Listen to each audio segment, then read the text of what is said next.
Some of the greatest movies have been adapted from books. From Harry Potter to James Bond, and even The Godfather.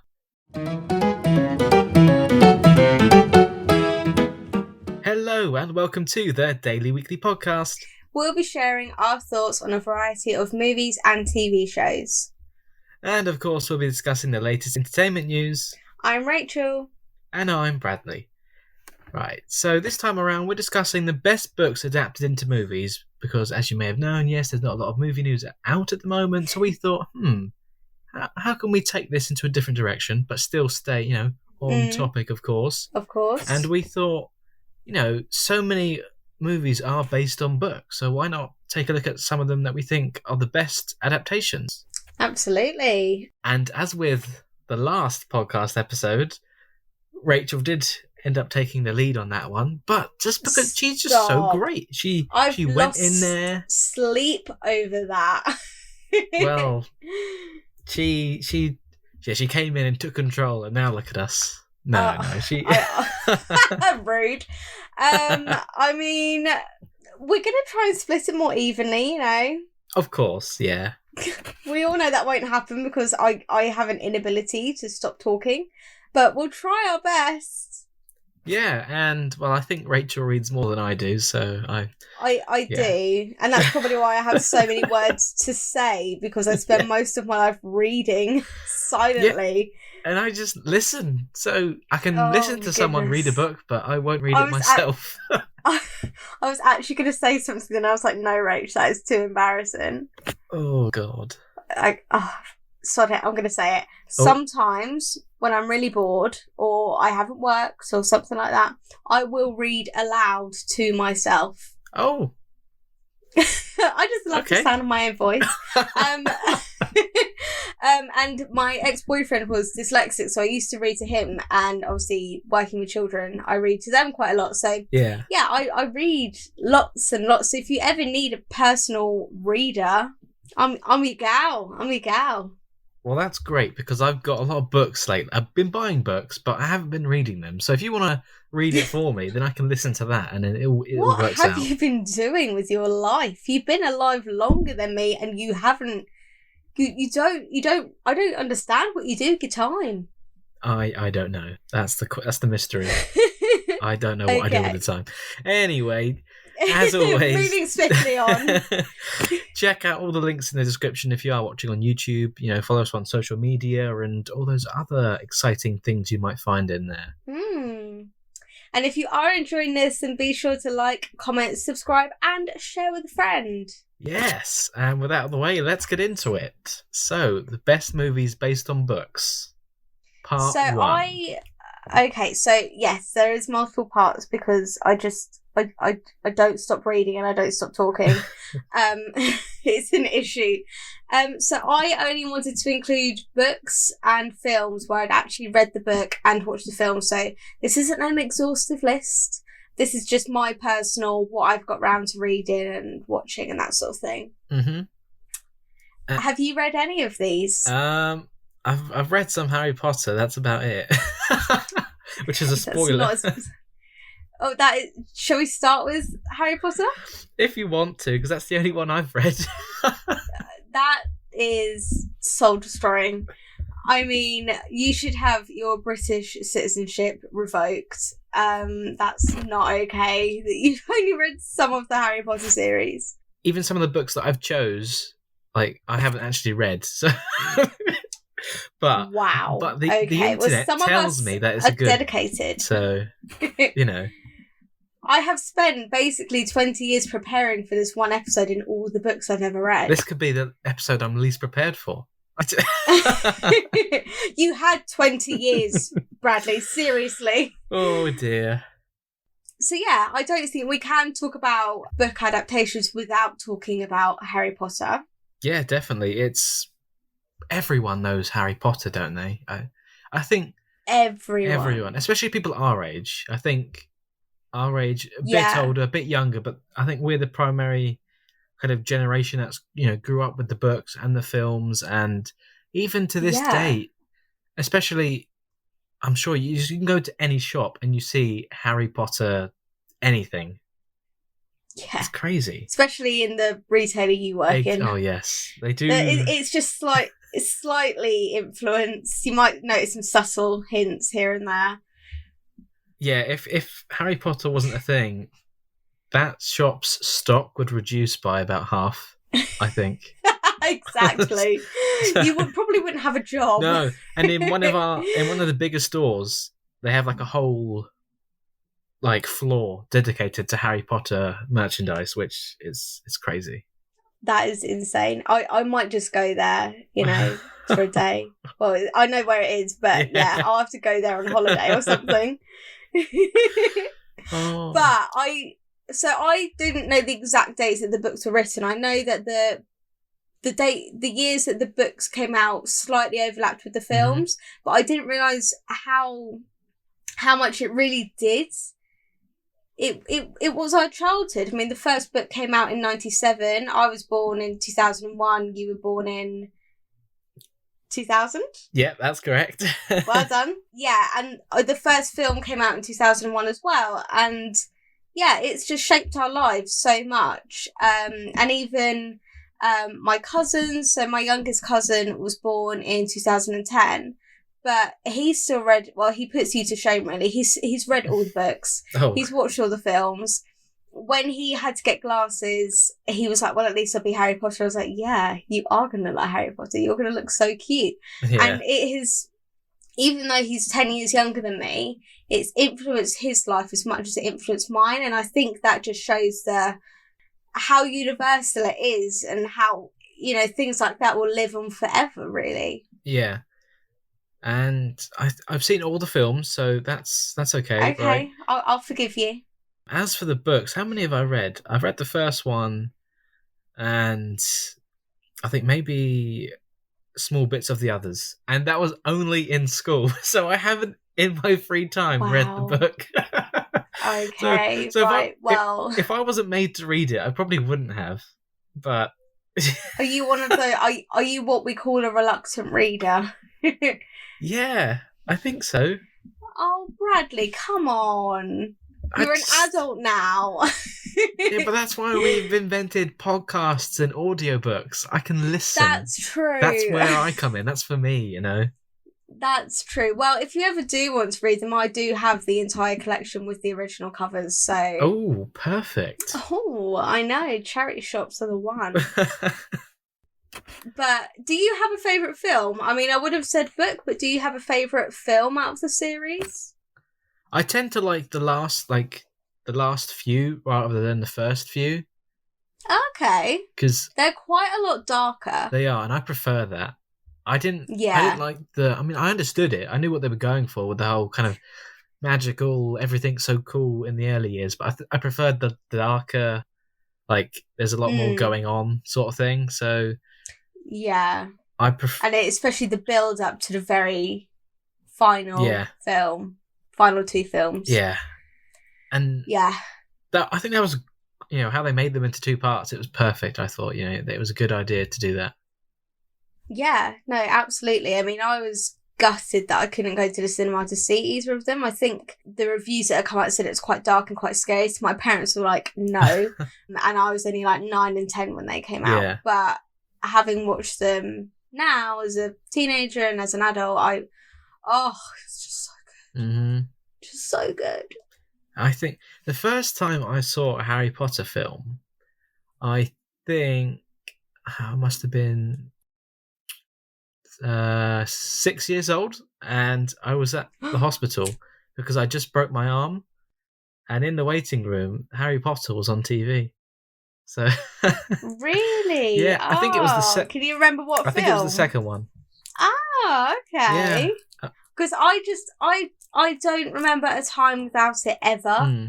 I remember being about 3 or 4 years old, and I had these Hermione Granger socks, and I wore them so much, and the poor cow went through the wash so much she was just distorted by the end of it. God. But they were some good socks. They were so good.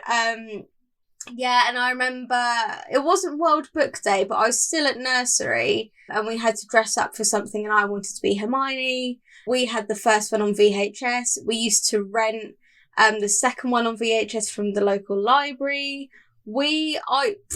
My parents cannot complain for the way I've turned out because they did it themselves. They did it to themselves, really. God. But no, it has influenced like my entire life. And yeah, but in saying that, in recent times, with everything that J.K. Rowling has said, that doesn't take away from how beautiful the Harry Potter franchise is. I feel like there's so much stick around it now. Like if you say, oh, I love Harry Potter. We love Harry Potter. We don't love her. She may have created it, but the franchise and the big community that it's become is because of the fans, not because of her. I don't want to have to let go of Harry Potter ever. So even though I don't agree with the things she says, I'm not letting go because I will always be a child. Harry Potter is here to stay, I think. Oh my God, yeah. Especially, like I mentioned, how there are still so many Harry Potter things, and think there's not been no new books or new movies, not actual Harry Potter. So it's... No. I mean, you have got Fantastic Beasts, but that I didn't like that as much as Harry Potter. I'm not gonna lie.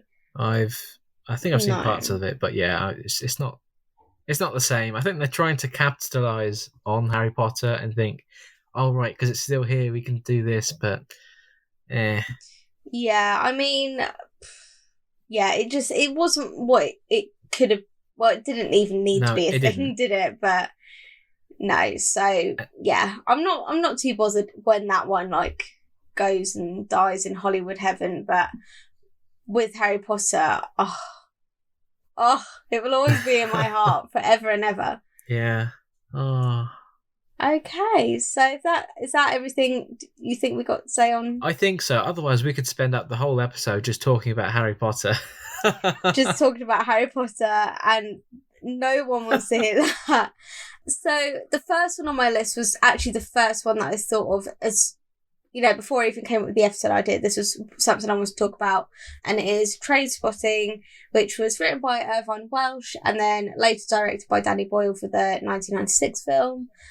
Oh my God, I loved the book so much. I didn't even know it was based on a book, so there's my knowledge. Oh my God. So basically, to like feed off of my addiction, in HMV, they tend to have a section, like a wall of books that have influenced or inspired films. And I used to spend so much time there. And when I was about 17, I went in there on a whim. I don't even know why I went in there. And I bought that, and I think it was the next book we're going to talk about. I bought both of those two in one hit, and it's just so, oh my God, I wish you liked reading, so I just want to shove it in your face and tell you to read it. It's so good. Have you seen the film? Yes, I have. I've seen both of them.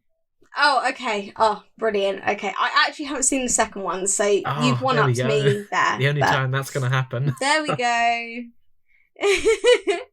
So, well, maybe. So what did you think of the film? It wasn't what I expected. What I don't were you expecting? I was expecting a couple of guys to be actually standing on a bridge looking for trains. That's what I thought.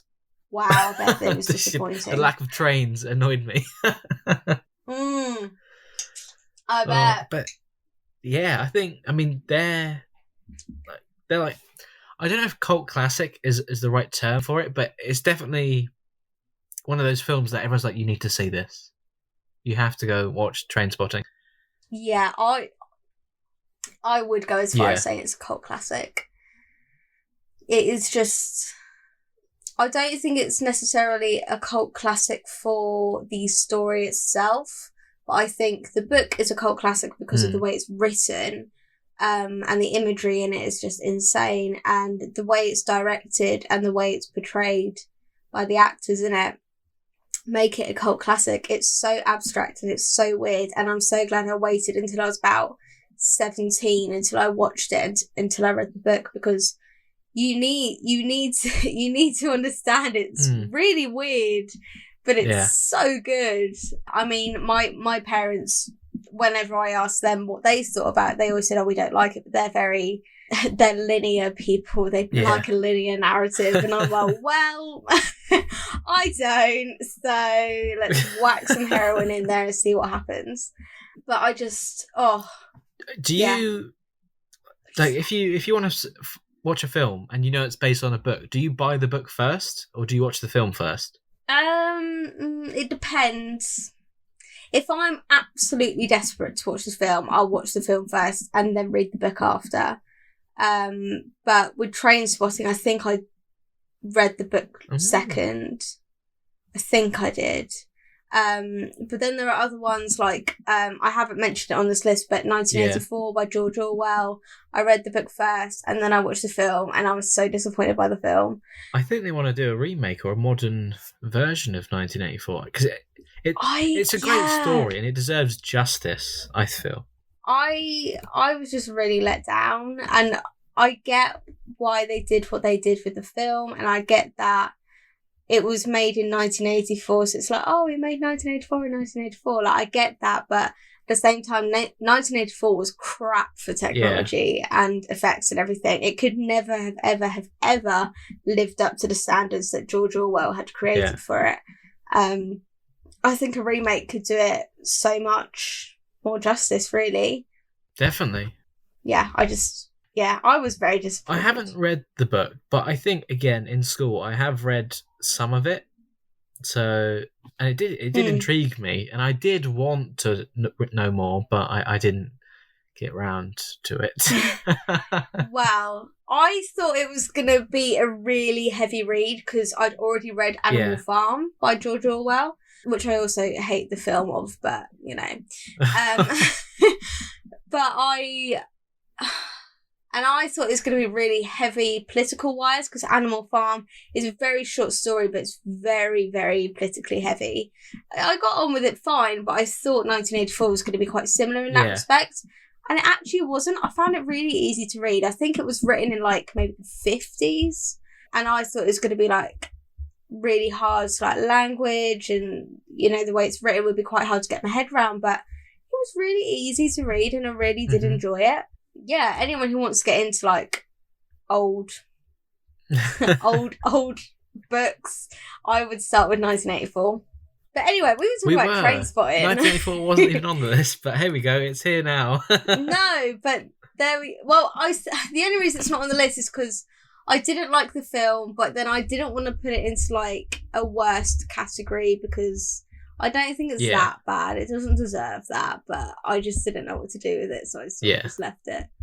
But yeah, Trainspotting, absolutely gorgeous. I would read it over and over and over again. It's something that I'm probably going to read throughout my life quite a lot because you can get so many different readings from it every time you read it. I realised I said read lots then. But you learn something, you take something new from it every time you read it. Same as when you watch the film because it's so abstract. Yeah. And that's my favourite thing about it, really, because you kind of know what's to come, but then you sort of feel different every time you put it down. Oh. I feel like when I eventually meet you, I'm actually just going to have like a massive stack of books and just like, there you go. Have a nice read summer. These. See you in the autumn when you've read them all. And I still won't. Even You still won't, and I will be so disappointed. No, I'll go on the internet and find the too long didn't read version. Oh, no, that's cheating. What? It's 2021. Who reads books anymore, Rachel? Get with the times. Me. All the time. All I do is read. But yeah, so Trainspotting, that's a good one. Yeah. What's next up on the list? Next up on our list is it just makes my heart so happy. Breakfast at Tiffany's, written by Truman Capote and then directed by Blake Edwards for the 1961 film featuring Audrey Hepburn. Mm-hmm. I have a feeling, it's a very strong feeling, that you haven't read the book or watched the film. What makes you think that? Well, you haven't proved very successful so far, let's just say that. Yeah, well, yeah, okay. No. So I'm taking that as a solid no. No, I haven't read the book and I haven't seen the film, but I know Audrey Hepburn was famous for it, so that's all. Oh my goodness. Okay, so you know one thing. Yeah. This book, film, and stage show, oh my god, it's like my favourite thing ever. I love it so much. I actually have a lyric from Moon River, which was in the stage show, in my Instagram bio, because I'm just like a really edgy 14-year-old on the inside, and I have music lyrics in my Instagram bio. Oh, I see. Yeah, that's what that little quote's from, and I did want that to be one of my first tattoos, but it wasn't. Okay. It was a very different tattoo. Because, okay, story time. So when I turned 15, I was having a really rubbish time and I didn't really want to be alive anymore, but we'll skip over that part and get to the glossy bit. And for my 15th birthday, my grandparents bought me tickets to go see Breakfast at Tiffany's, the stage show at Southampton Mayflower, which is quite a big theatre. Yeah. And it was the last day that we really spent all together before they died. We went to go see the show in the April. My granddad died in the October. My granny died in the December. And it was the last real day that we got to spend together without them being ill. So it's really important to me on so many counts. We love that show so much. We had such a lovely day. Mm-hmm. So not only is the story a beautiful story, it talks about so many things in such great detail, but it just has so many memories like that for me. The film is obviously super glamorous. It's got Audrey Hepburn in, who, if I could be anyone, I would be her. Yeah. And the book is just so good. So yeah, that's why Breakfast at Tiffany's is so important to me. And yeah, ever since they died, every time I listen to Moon River, I think of them. Every time I watch the film, I think of them. Every time I read the book, I think of them. And I just think of that really lovely last day that we had together, which we didn't know would be our last day together. So yeah. See, that's so nice though, that you can still, you have this thing that links everything all together. Yeah, no, definitely. And it was very much perfect for their generation. I mean, they would have been teenagers, I think, when the film came out. Yeah. You can imagine sort of in the early 60s, the guys taking their sweethearts or whoever they're courting to go see Breakfast at Tiffany's. Yeah. And that sort of thing. It's just... And the whole reason it's called Breakfast at Tiffany's is it's because it's about a girl who sort of runs away from her old life to make something better of herself, and her dream is to one day have breakfast at Tiffany's. Right. So that's obviously like a really expensive shop. Yeah. And I think that just fills me with so much hope that, especially when I was 15 and I was having such a rubbish time and I was like, I just want to run away from my life and start again. And I want to be successful in that. I want to be able to have my own version of Breakfast at Tiffany's. It sort of made it possible in my mind. Yeah, and the book is just stunning. Like, I can't fault the book at all. Truman Capote is an amazing, amazing author. I so feel, you need to read that as well. Yeah, I'm building a list here, and I feel educated because I had no idea what that film was about. I had no idea. Yeah. And I just thought it meant it was about a guy getting lucky with a girl and he ends up having breakfast with her the next day. No, that's so shallow. I know. Look at me with my typical views of the 60s, eh? Oh, from a guy's point of view. No. So, yeah, and there's just so much imagery in it. I actually used it in my photography A-level exam to build on the purpose behind my photos, because you're so artistic. Oh. But I used quotes from the book and I used imagery from the book. So the girl in it, who's called Holly, the girl in it has a bird cage and she just keeps a bird cage. She doesn't put a bird in it. And the guy that she meets is like, why is there no bird in your bird cage? She's like, why would I trap such a free thing in there? It's meant to be like irony that I'm keeping this thing that's meant to keep something else in it. She has a cat in it, and if that's not me, I don't know what is. But she doesn't name the cat, and it's a really big thing that she doesn't name the cat, because she says that the cat is free to be whoever it wants to be. And oh my God, it just... That is very poetic. It's so poetic.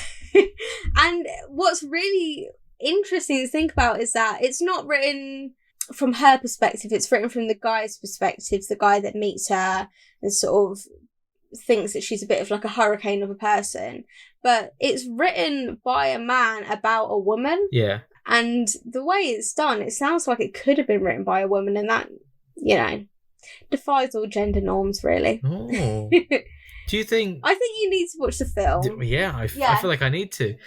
But do you think that film and that story still holds up today? Or is it kind of dated? I don't think it's dated. No.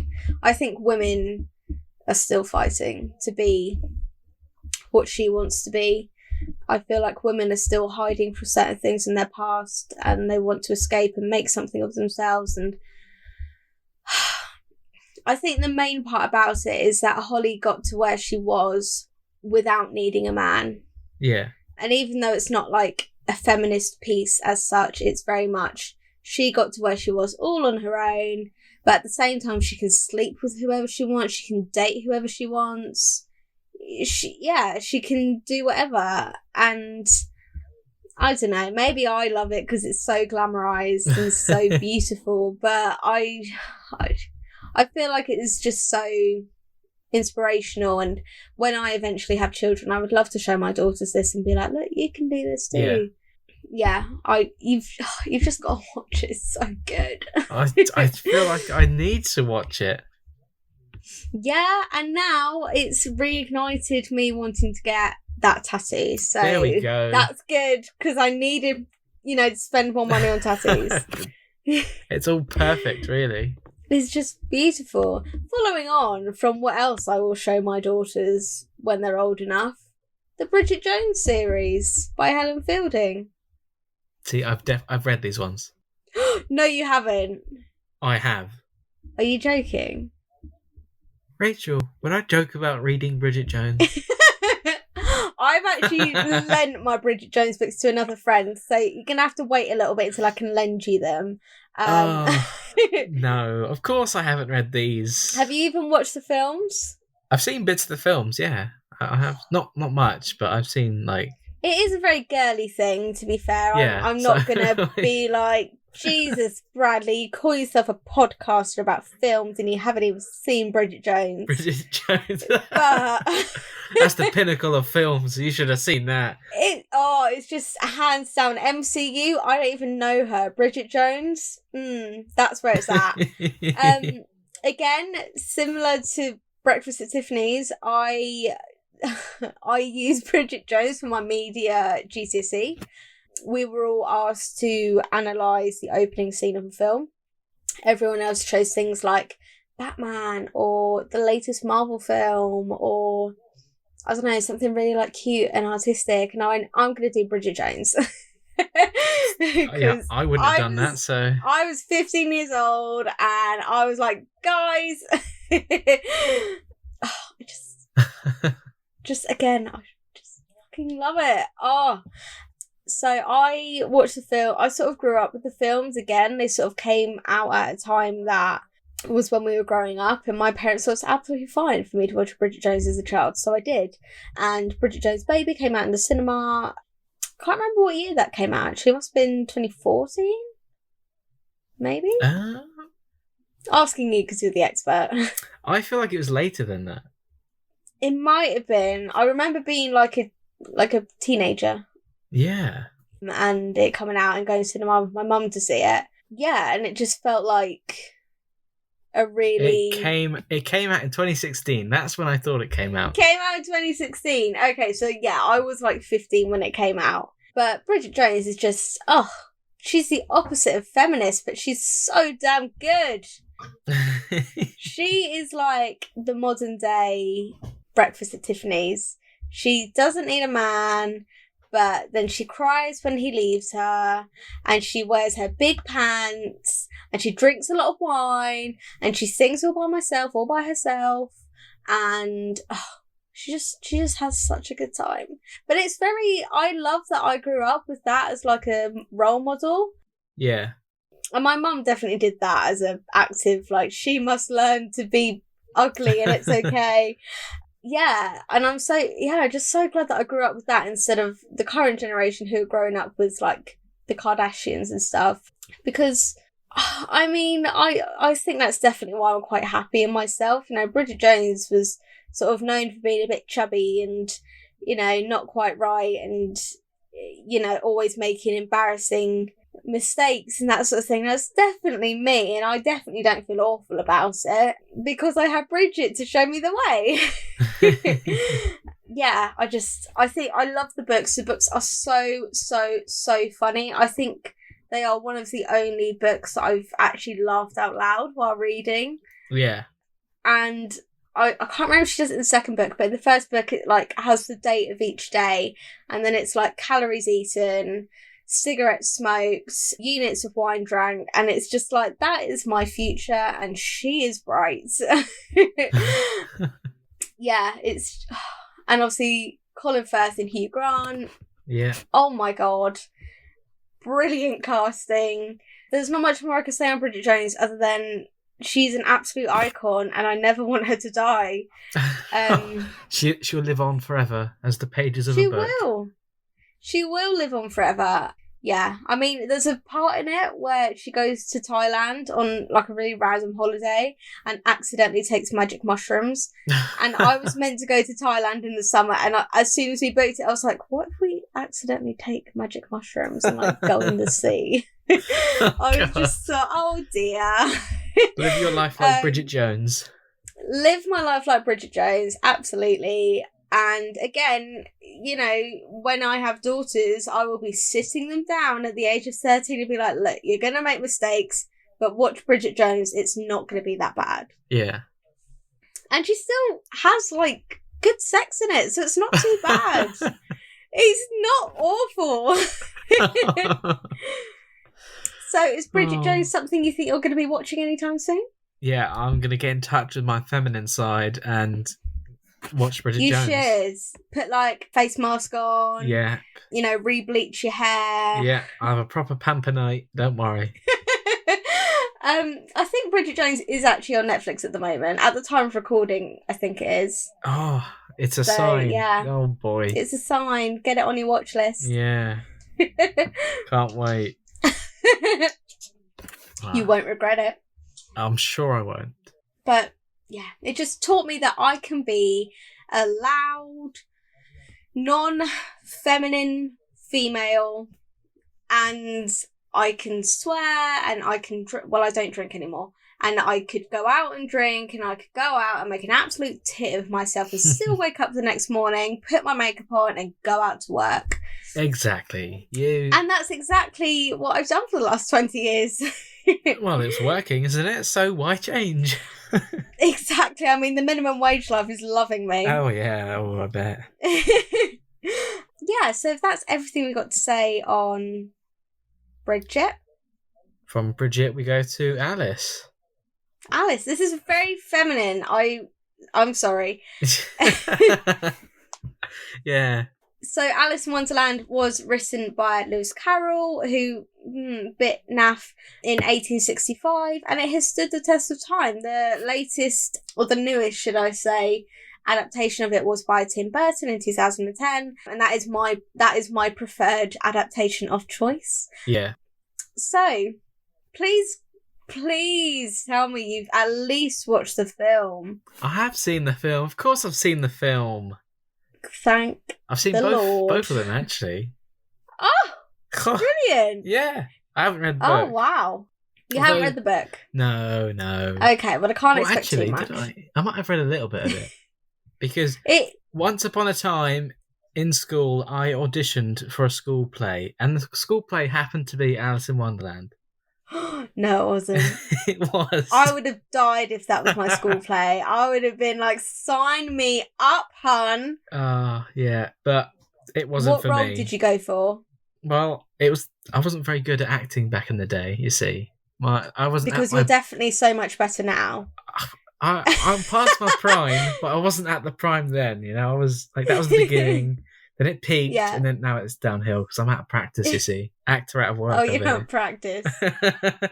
So, what role were you auditioning for, or was it just like generic? It was just generic. Yeah, you get what you're given, so which also wasn't a huge pleasing point of it. But I left the project due to creative differences. So, is that what we're calling it? It is, yeah. And then I also... That's the exact same reason why I left the Bussy Babes.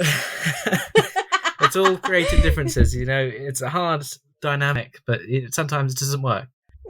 And yeah, I went on to try audition for a couple of school plays, actually. How many times did I try in it? I also... Can't hate a try. Auditioned for Beauty and the Beast. Oh. Although I can't remember. Did you get anywhere with that one? No, I didn't get anywhere with any of them. Spoiler alert. Spoiler alert, I'm a failed actor. I'm a failed actor who took 4 times to realise that the whole musical theatre school play is not for him. So I did Alice in Wonderland, that's quite sad. Beauty and the Beast, Into the Woods, and then finally it was Grease. And Grease was the one I stuck with for longest. But what role were you in that? I was Vince Fontaine, obviously. Oh my god, yeah, you so would be Vince Fontaine. Yeah.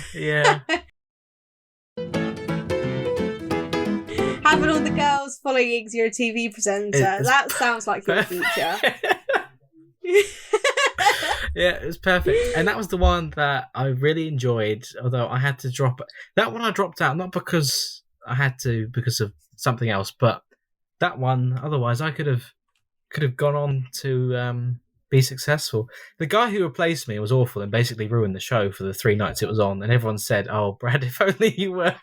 Oh, like Brad, if only, you know, like I wasn't amazing, but some of the people I worked with in school, they were just great, and some of them are still pursuing the whole acting thing, and I wish them all the best because they deserve it. But yeah, so the guy who replaced me wasn't great, but it was a last minute thing, and I couldn't control that one. No. But anyway, enough story time. Back to Alice in Wonderland. I'm interested in that. Yeah, Alice in Wonderland. So the reason I said Lewis Carroll was a bit of a not great is, well, do you know how the story of Alice in Wonderland came about? I feel like I might know, but I would have to be reminded first, so I'll let you. Okay. I'll give you a little reminder. So Lewis Carroll was a man in like his late 20s, I want to say, and he, you know, being 1865, he had friends who were like lords and dukes and duchesses and that sort of thing, and he was friends with one family who had 2 little girls, one of whom was called Alice. I can't remember the name of the other one. Basically, they went on a boat trip one day, and he made the story of Alice in Wonderland up for Alice. And then when he got home, he wrote it all down, like fine-tuned it and everything, and that's how Alice in Wonderland came to be. But there is like a whole speculation as to whether he was actually a paedophile and liked Alice more than suggested. Oh, well. So, you know, every cloud. So, kind of got to ignore the fact it's written by a paedophile. The story itself is great, but it does explain some of the madness in there. Yeah. And all the, like, hints to, like, drugs and, like, the caterpillar absinthe a drink, isn't it? It is. Absalom, I think, is the caterpillar's name. Absalom! There we go. Absalom. Yeah. Like Absalom like smokes a pipe and is like really chilled, but we're not allowed to think that he's smoking weed. No, because it's Wonderland. Everything's okay. It's absolutely fine to let children take drugs. Wow, that's going to be taken out of context. You know, and the like cakes that she eats that like make her bigger and make her smaller. Like, we're not allowed to think that that's edibles, and you know, all the rest of it. But as mad and as weird and as screwed up as it is, Alice in Wonderland is amazing. And I only did really fall in love with it when the Tim Burton film came out. I did go to the cinema to see it. I was 9, probably. And yeah, I just fell in love with it. I loved Tim Burton anyway. He's probably my all-time favourite director because I just love the dark. I love the dark. Yeah, and he just put such a spin on it, which was just so... Oh, it sang to my 9-year-old heart. I clearly was really in a gothic-y mood back then. Yeah, I think a lot of it as well is... So, basically, for my birthday, which I know isn't going to happen for my birthday because of lockdown and everything, I was meant to be getting a whole thigh piece tattooed of Alice in Wonderland. Oh. Yeah, so we're going to have to put a trigger warning here, so trigger warning. But basically, when I was at my lowest, I used to self-harm on my thighs, and Alice in Wonderland was the number one thing that sort of made me come to terms with my mental health, because there are some in there that are really like mad and insane almost, and there are some that are really low and depressed and that sort of thing. And it really made me think, you know, these are representations, they're obviously not real, but it really gave me something to like latch onto and cling onto, like, oh, okay, it's not just me that thinks that way, it's not just me that acts that way. So being able to put that on my thigh is just, you know, it's almost like a full circle moment. Yeah. Like, and I honestly can't wait for it. It helped me so much with everything. It acted as escapism at times. It acted as a representation for how I was feeling at times, and other times it was just there in the background.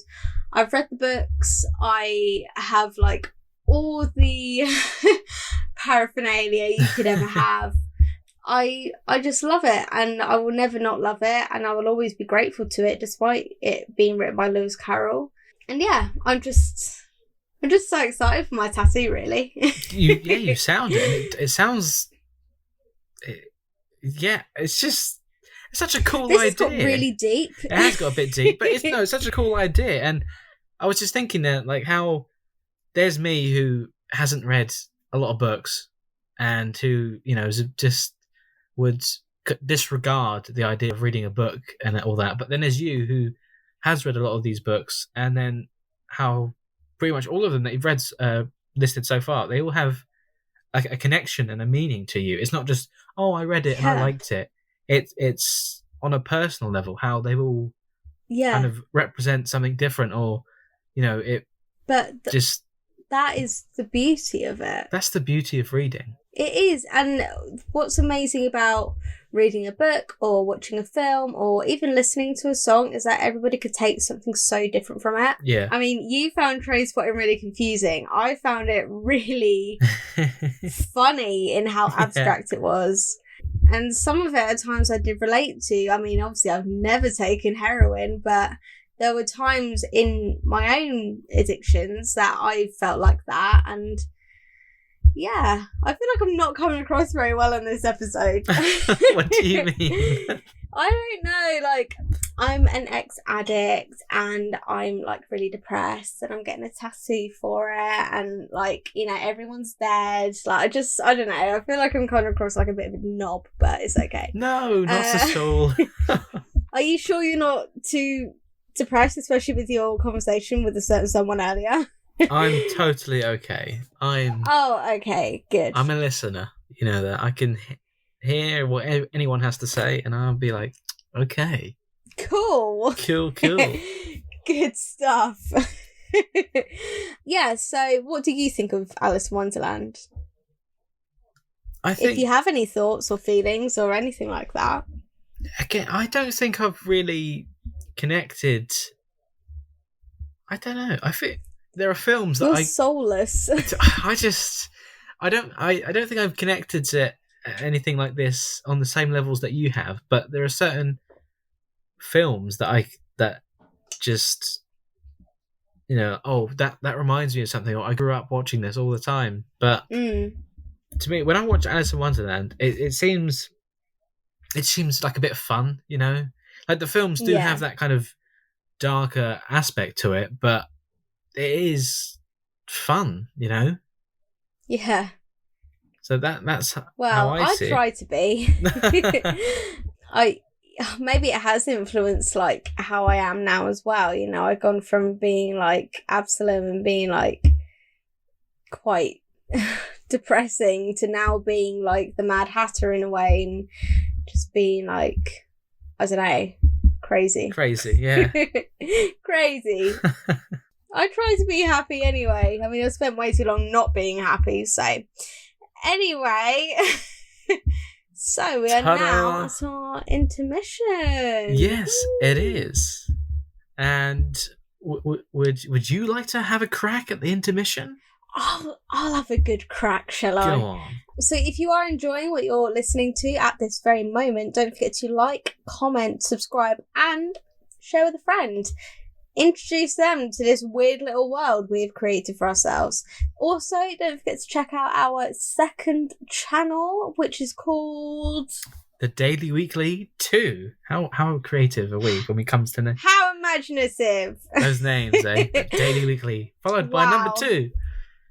Woo! So if you want to see a bit more behind the scenes, some like outtakes, just what we're like when we're not being professional, which is most of the time, then go check that out. Yeah.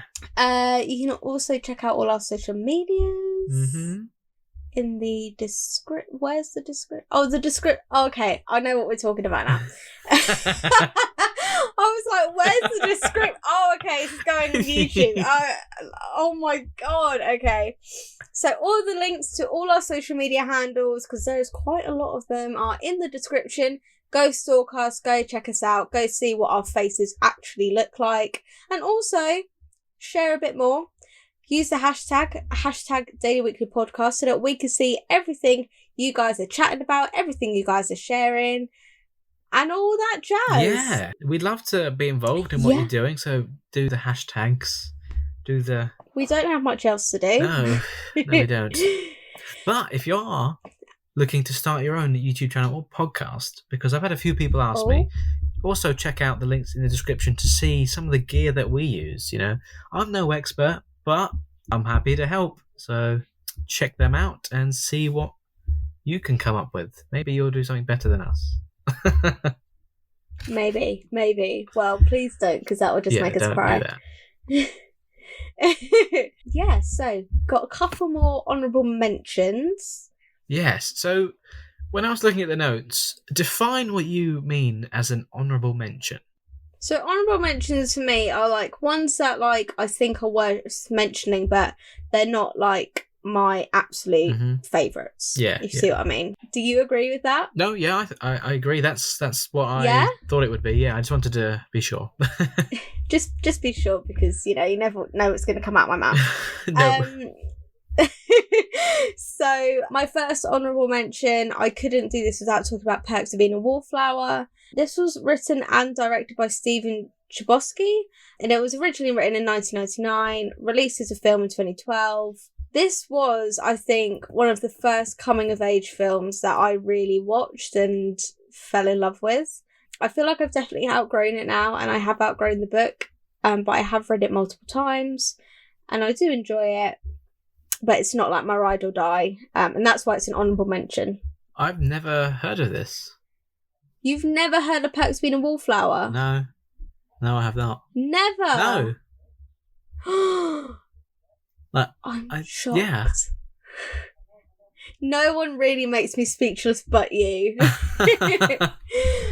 So, I can't think of the actor, the main guy, but Emma Watson is in it. What's his name? Ezra something, I think, is in it. Ezra Miller? Ezra Miller? I think it might be Ezra Miller. Him. And it is really powerful, I think. It's about a guy.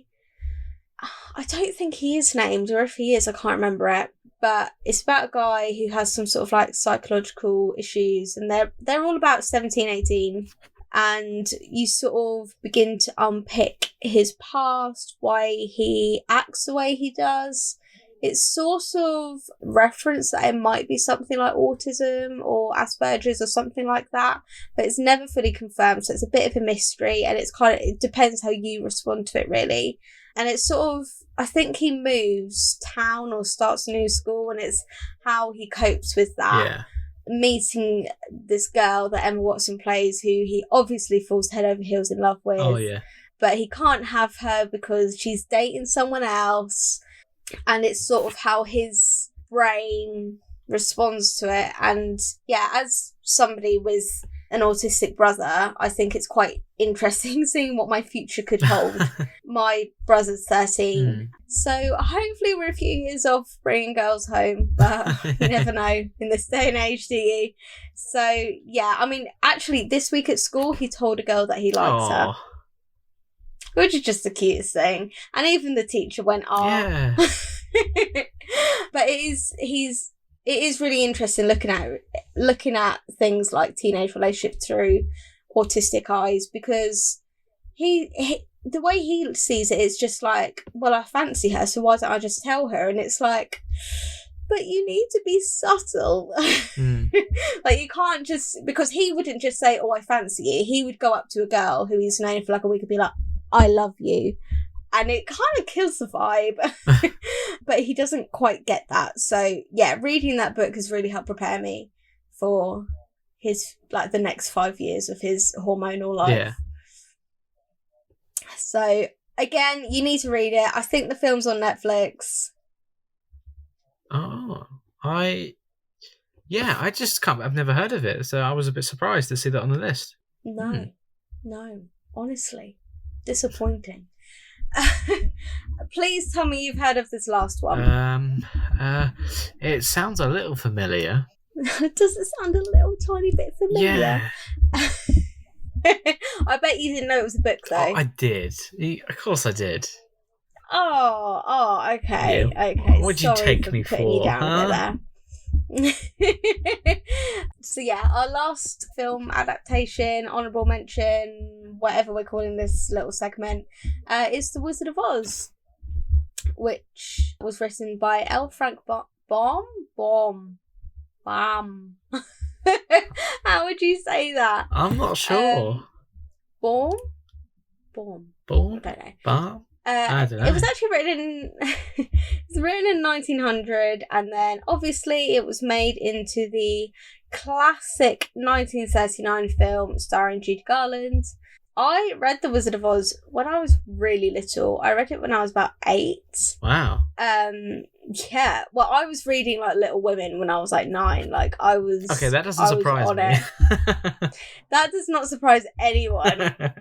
Yeah. No, I think I kind of read all the other like school library books, and then I was like, what's this bit that only the year 6s go to? I'll be having some of that. And that's where I got The Wizard of Oz, Little Women, like all the old classics. Yeah, from what I remember, it's been a very blurry 12 years or whatever since I've read it. It was really beautifully written. I think I struggled with it because I knew the film so well that reading the book and noticing the differences, it was a bit weird, but I liked that at the same time, and I think that's why I have gone on to read so many other books that have been turned into films. Yeah. And obviously the film is just a classic. It certainly is a classic. Yeah. Do you like the film? Because I know that it's got some sort of connotations to it. What do you mean? It's got like really camp connotations, isn't it? I mean, one of my cousins like loves it, and every time he mentions how much he loves it, we sort of all give each other a bit of a look like, is this his coming out? Is this how we're sliding into it? Or... Well, hey, everyone finds comfort in their own things, I guess.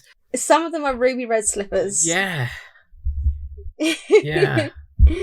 I mean, I would struggle to watch it, but only because of just how old it is. Like, that would be my issue. I mean, I enjoy some old films, but I think that would be the main off-putting thing, and that would detract from anything else, any other value that I could get from the film. Okay. I just found that really interesting that you said that. Really? Yeah, because I love watching films from the 30s, 40s, 50s, 60s, whatever, because I love seeing how old they are and how different things were. And it was like the first film, I think, to use a mixture of colour and black and white. And maybe it's because I've studied media for so long that I'm like, oh my god, look how cool it is, and everyone's like, shut up, it's not that cool. But I think it's really cool. I don't know, maybe it's just like the absolute film geek in me. I'm just like, I don't know. See, why didn't you start a film podcast years ago? You would have been great at this. Because we got more listeners talking about our bodies.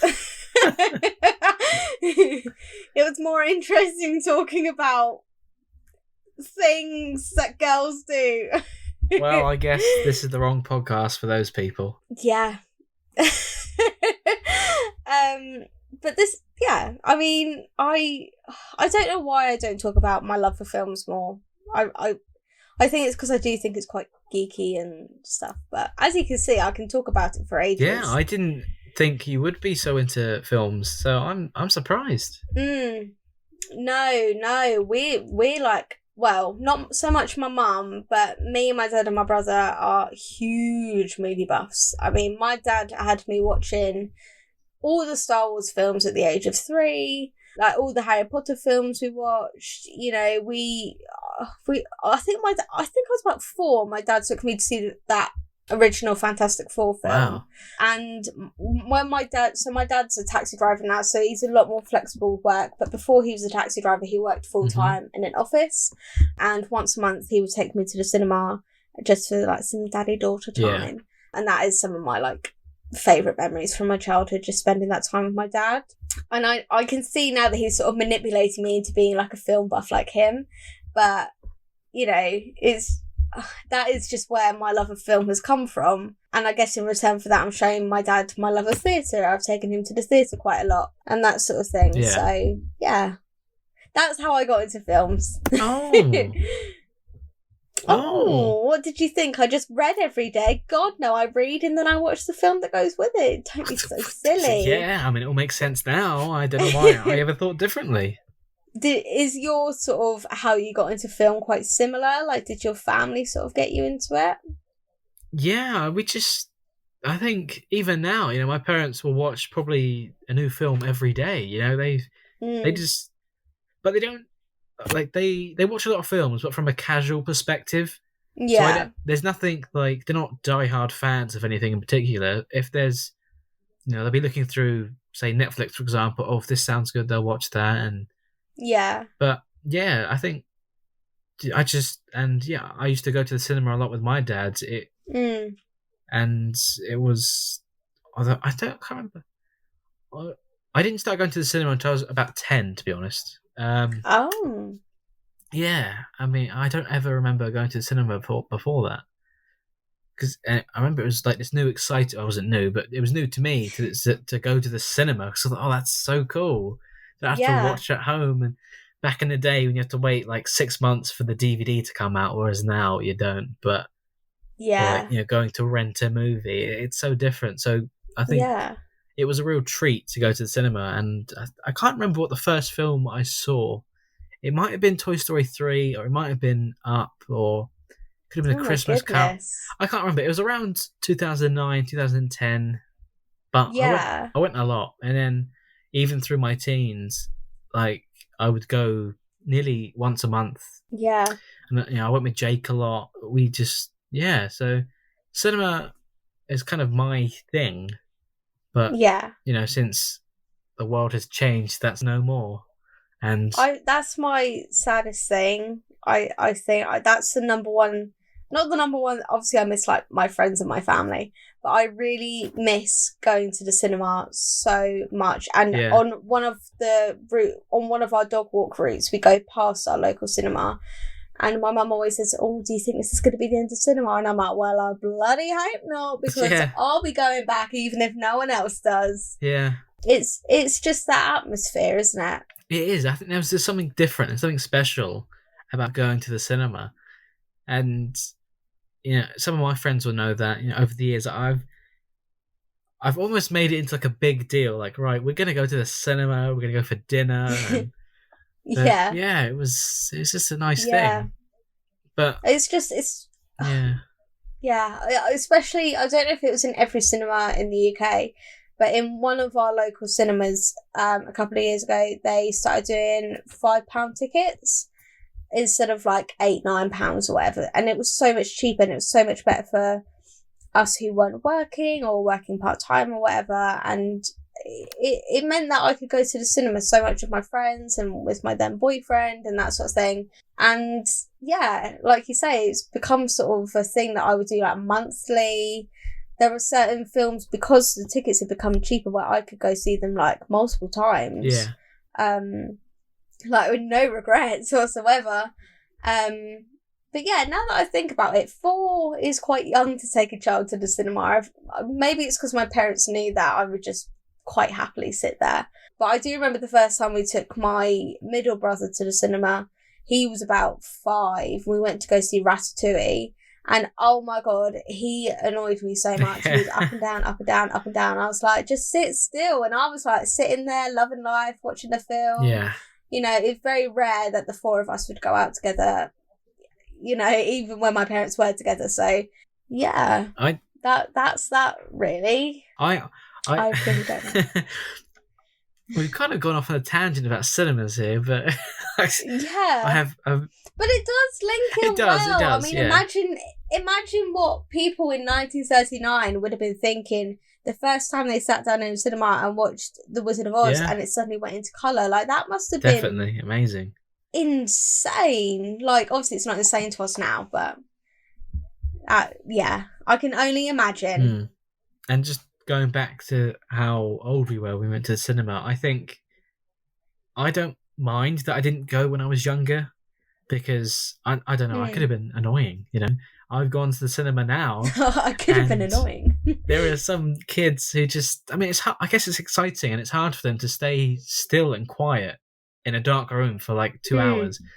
But one time I went to see The Greatest Showman in the cinema, and just in front of us, there was a whole row, a party of some kids who were just screaming and jumping up and down and singing along. And I was just like, oh, I just want to watch the film. But, you know, it's exciting for them. So. Sit down. Yeah. You always find that those are the kids with the parents who are like, oh, come on, I've told you to be quiet, but they never really do anything about it. The parents were doing that in the screen. They were just, oh, shh, be quiet now.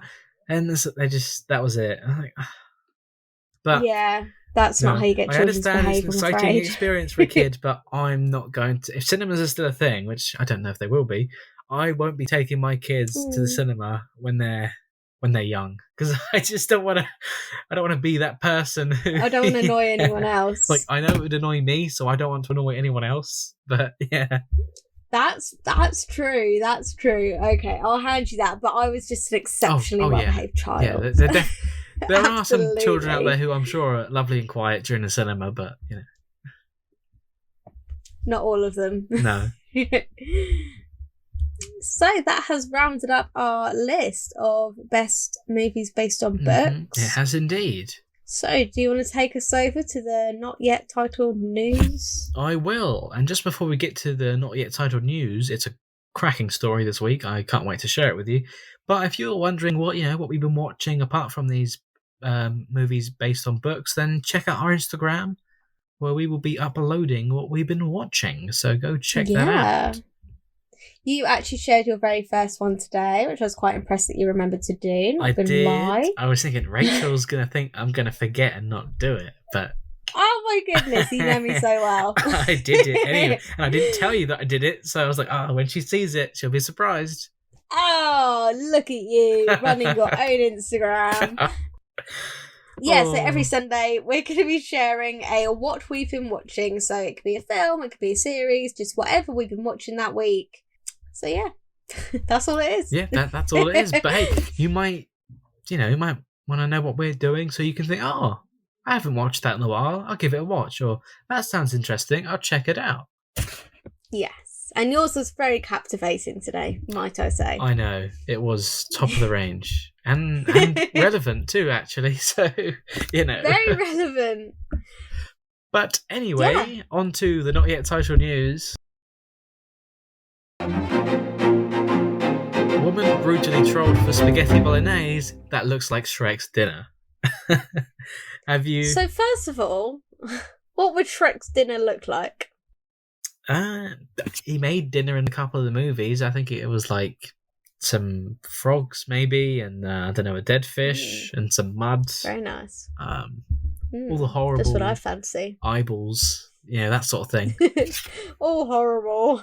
Yeah. No, I haven't seen this story. Tell me more. Well, Gwen W shared a picture of her classic spaghetti bolognese to a Facebook group called Rate My Plate, which, I think can only go one way.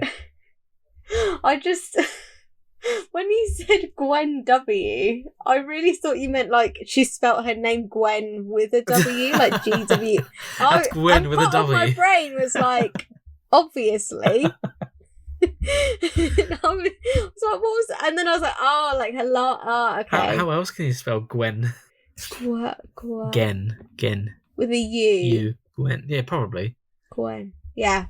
Anyway, that's not the point. No, anyway, so Gwen submitted this picture of her dinner to the Facebook group called Rate My Plate, but users didn't hold back when they saw the interesting twist that she gave to the meal. Dun, dun, dun, dun. Can you send me this photo and we'll get like my live reaction because I can't see the photo. Oh no, you can't see the photo. I will definitely send you this, and if possible, I will put it for the video version of the podcast so all of you can see this too, because... And you'll get my live reaction. Well, it's kind of... Oh, I feel bad that nobody else can see it but me right now. Why? Is it actually rancid? It is. I've never seen spaghetti bolognese look quite like this. And that is saying something. It is. Well, basically, I will tell you what it is, but you can also appreciate the picture when you see that. The spaghetti is green. Yeah, the actual spaghetti, the pasta bit itself is completely green, while the mince topping is its usual self. It looks like it's been made out of Play-Doh or something, but... Well, like the little, what's it, where you can squish it through, and it all comes out like spaghetti. Yeah. Oh my god! Hooray, the picture came through. It's not even like green, like, you know how you sometimes get spaghetti that's made with like spinach in it or whatever. It's just... That doesn't look... No. That's just ruined spaghetti bolognese forever. It is, but it's... Well... What? How did she make it green? I'm sure it's real spaghetti. I'm trying to see it to make sure it isn't photoshopped, but I don't think it is. It could be. I'm proper zooming in on the lines here. But why would somebody go through all that effort? To get in the not titled news That's true. bit of the Daily Weekly, that's why. Guys, if you want to be featured on the podcast, all you got to do is ask. We'll take you. You don't have to... I mean, we appreciate the effort, Gwen, but, if you want to get involved, just send us a message. Gwen with a W? Gwen with a W. So anyway, what did the people on Facebook say? Well, one person said, every once in a while, a creative person takes a chance to create something beautiful and shares it with the world. This is not one of those times. I feel like that's us promoting the pod. Yeah. Oh, that's the new slogan for the Daily Weekly. Yeah. Every so often. This is not one of them times. And someone else added, if COVID-19 was a meal, this would be it. Which, that's a big blow. That's hurtful. Yeah. Oh my goodness. What would you have commented if you saw it actually? But yeah, I would think it can't be real, surely. That's my initial reaction. Like, what? It can't be real. Or if it is, how did you make it that green? Because it's just all green, like, completely. It's just all green. Yeah. No, it really is. I bet even if you cut a piece in half, it would be green on the inside. That's how I feel. It's completely green. I want to know where she got it from. Like, did she have how long has she had it? That's the real question. Not where she got it. From? How long has it been in your cupboard for? Oh dear. Any more interesting comments on that Facebook post? Well, yes, there are plenty more. One of them was, fantastic, top marks, said someone. However, I wouldn't fill that pile of crap to my neighbour's cat, and I hate cats. Not gonna lie though, my cats would probably eat it. They have next to no standards. So. Yeah. What were you going to say about my cats then? No, nothing. No, I'm a cat person. Go cats! Go cats! Oh, it was quite sad as while I'm recording, none of them want to join me. Probably because I am just... Maybe the cat does have standards after all. Oh! Why am I putting a burn at my own podcast? I thought you just meant me, but okay. Oh, no.